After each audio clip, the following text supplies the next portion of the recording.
देवाचार्य जी महाराज, अग्रदेवाचार्य, दोनों सिद्ध पुरुष। हरिद्वार महाकुंभ पर्व था, हरिद्वार कुंभ का स्नान करके योग बल से आ रहे थे। ये योग बल से आना जाना एक अलग होता है और एक सामान्य मानवीय बल अलग होता है। जैसे अनेक महात्माओं के संबंध में ये बात आती है कि वो रोज नर्मदा स्नान करने जाते थे, रोज सरयू जी नहाने जाते थे, और रहते कहाँ थे? वे 500 किलोमीटर दूर, 800 किलोमीटर दूर गए। बड़े झूठ बोलते हैं, 800 किलोमीटर रोज कोई नहाने जाएगा? 50 कोस रोज कोई? श्री गीत गोविंद काव्य के लेखक श्री जयदेव महाप्रभु रोज गंगा जी नहाते थे 2 बार। कितनी बार? 2 बार। कितनी दूर थी गंगा जी? 80 कोस। कितनी दूर थी? 80 कोस माने कितना किलोमीटर हुआ?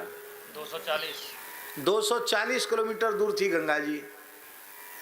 और 240 किलोमीटर जाना और 240 किलोमीटर लौट के आना, फिर शाम को 240 किलोमीटर जाना, फिर 240 किलोमीटर आना। कितने हो गए? पूरे दिन में कितना हो गया? 240 240 240 240 960 किलोमीटर पूरे दिन भर में। लो साहब, आप कहोगे कि एकदम झूठ बात है, 60 किलोमीटर कोई मनुष्य एक दिन में चल सकता है क्या?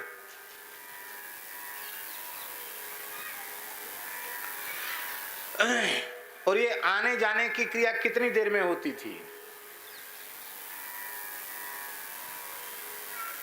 24 मिनट में जाते थे, 24 मिनट में आते थे। कितने में आते थे? 24 मिनट में जाते थे, 24 मिनट में स्नान। हाँ, नित्य नियम में वहां जो समय लगे, पर आना जाना 24 मिनट में जाना, 24 मिनट में आना। इसको योग बल कहते हैं। योग बल से मैंने अपनी आंखों से देखा है, सुनी हुई बात नहीं बता रहे, आंखों से देखी हुई बात आपको बता रहे हैं। हमारे महाराज जी के पास एक महात्मा रहते थे, उनका नाम तो था श्री ब्रजमोहन दास जी, पर उनके कई नाम प्रसिद्ध थे। हमारे महाराज जी उनको कहते थे मनसुख लाल, क्यों? ऐसे काम करते थे कि सब हंसते हंसते लोटपोट हो जाएं। रामायणी जी महाराज जी सब उनको मनसुख लाल कहते थे। और श्री सुदामा दास जी महाराज उनको सतयुग बाबा कहते थे। उनकी उम्र का कोई पता ही नहीं था कितनी उम्र है उनकी। अरे वो बहुत पुराने महात्मा है, सतयुग बाबा कहते थे उनको। और ब्रजवासी उनको कहते थे कलयुग बाबा। मोहल्ले में लोग सब कलयुग बाबा कहते थे, और पूज्य श्री सुदामा दास जी महाराज उनको सतयुग बाबा कहते थे। हमारे महाराज जी उनको मनसुख लाल जी कहते थे। हम लोग मनसुख लाल जी बोलते थे उनको। और उम्र भी बहुत थी उनकी, छोटे कद के थे, दुबला पतला शरीर। खुद जितने बड़े उससे 1-1.5 हाथ ऊंची लठिया रखते थे अपने से, कम से कम 1.5-2 हाथ बड़ी लठिया। थोड़े अस्वस्थ हुए तो उनको ले गए रामकृष्ण मिशन हॉस्पिटल। पर्चा बनेगा, बाबा जी की खांसी नहीं जा रही है। एक रामकृष्ण मिशन बंगाली थे। ए बाबा, तेरा उम्र क्या है? लिख, बता उम्र क्या है। बोले ने मानो जब हम वृंदावन आए थे, ने मानो तब बिरला मंदिर की नींव खुद रही थी, ने मानो, ऐसे बोलते थे। और बिरला मंदिर की नींव खुद रही थी, कोई संसम्मत, हमें क्या पता बिरला मंदिर की नींव कब खुद रही थी। और बिरला मंदिर की नींव तब खुद रही थी जब अंग्रेजी जमाना था, बहुत पुरानी बात है, शायद 100 वर्ष तो बिरला मंदिर को हो गए होंगे। ने मानो तब वहाँ की नींव खुद रही थी। कितनी उम्र थी? बोले ने मानो हम तो कहाँ कहाँ से आए थे, ने मानो इतने दिन के होंगे। ऐसे उनको कुछ ध्यान भी नहीं था। तो बोले कितना लिख दें, 90 लिख दें कि 100 लिख दें?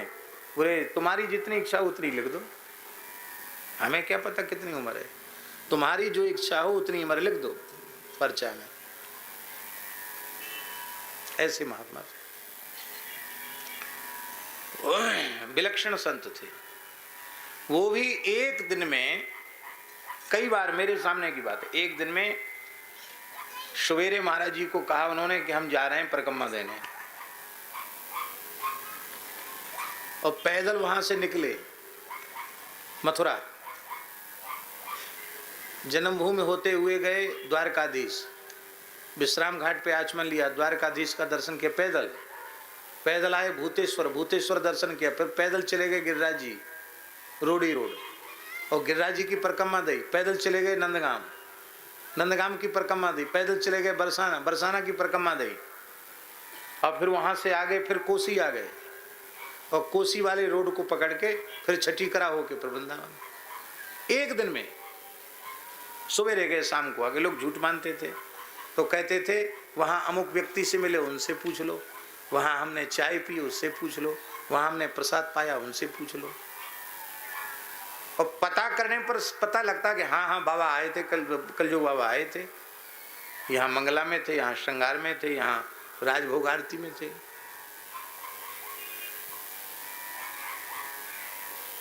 मनुष्य की बुद्धि काम नहीं करेगी, इतनी यात्रा कोई कैसे कर सकता है। एक बार हम मानसरोवर गए, मानसरोवर वो कैलाश मानसरोवर नहीं, हमारे ब्रिज में मानसरोवर है, राधा रानी मानसरोवर। एक ब्राह्मण देवता थे, श्री बालक राम जी द्विवेदी, कान्यकुब्ज थे, पहले अधिकारी थे, बड़े रिटायर्ड हो गए थे, बहुत अच्छे भजन आनंदी थे, गायत्री का बहुत जप करते थे। तो उनका वृद्ध थे तो पैर में भी एक तकलीफ थी उनके। महाराज जी ने कहा इनको वहाँ दर्शन करा लाओ, प्रतिपदा है, छुट्टी है, तुम करा लो मानसरोवर दर्शन का। ठीक, यहाँ से उनको हम ले गए, और वहाँ जाते जाते बोले हमारे तो घुटने में बहुत दर्द हो रहा, अब हम कहीं नहीं जाएंगे, हम तो यहीं रहे। वहाँ कोई साधन भी नहीं, पैदल ही लौट के आना। तो दोपहर में भूख लग रही बहुत तेज। तब तक हमने देखा वो मनसुख लाल जी, गर्मी का समय था, एक सुराही हाथ में पानी की, और एक बाल्टी में सुराही रखे, और उस बाल्टी हाथ में लिए, और उसी में शक्कर, और उसी में दशहरी आम बढ़िया। आए आ गए कि कैसे? अरे बोले इनके पैर में दर्द हो रहा और तुम्हें भूख लग रही होगी, ये तो बुढ़े हैं, मरे चाहे जिए। और बोले हम तुम्हारी चिंता हुई तो हमने कहा चलो पंडित जी को अमरस पिला के आए। तुरंत उन्होंने मानसरोवर के जल में आम धोए, बातचीत करते करते अमरस बना दिया, बना के या राधा रानी पी लो अमरस, ऐसी पिला करके। और उनको हमको खूब पिलाया झिक के, और उनको भी पिलाया पंडित जी को, द्विवेदी जी को। और हमने कहा कि बाबा आप भी पी लो। नहीं नहीं नहीं, हम तो नहीं मानो तुम्हें पिलाने आए, हम थोड़ी, हम तो पंगत जाके करेंगे। उन्होंने कहा तो पंगत हो जाएगी जब तक। बोले अभी पहुंचे। उन्होंने सुराही उठाई और चल दिए। अब हम अपनी आंखों से देख रहे हैं, हमने एक दरी थी उसको उठार के झाड़ा, इतने में ही कम से कम 1-1.5 किलोमीटर पहुंच गए। आंखों से देखी घटना बता रहा हूं। हमने यहाँ दरी झाड़ी, छोटी दरी थी, उसको झाड़ा, और उधर दूर वो ऐसे ऐसे ऐसे ऐसे ऐसे चलते हुए दिखाई पड़े। आंखों से देखा, हमको लगता था धरती पर पैर नहीं थे उनके। और इस गति से आए तो हमको ऐसा लगा कि 5 मिनट में ही तो वो आ गए होंगे, 5 मिनट में ही पहुंच गए होंगे। मैंने ये घटना महाराज जी को सुनाई, मैंने आंखों से देखा। महाराज जी गदगद हो गए, बोले सिद्ध पुरुष हैं, सब लोग पहचानते नहीं हैं, ये तो जहाँ चाहे वहाँ अपने संकल्प की शक्ति से जा सकते हैं। हनुमान जी के सेवक हैं, मनोजवम मारुतुल्य वेगम, क्या है, चले गए।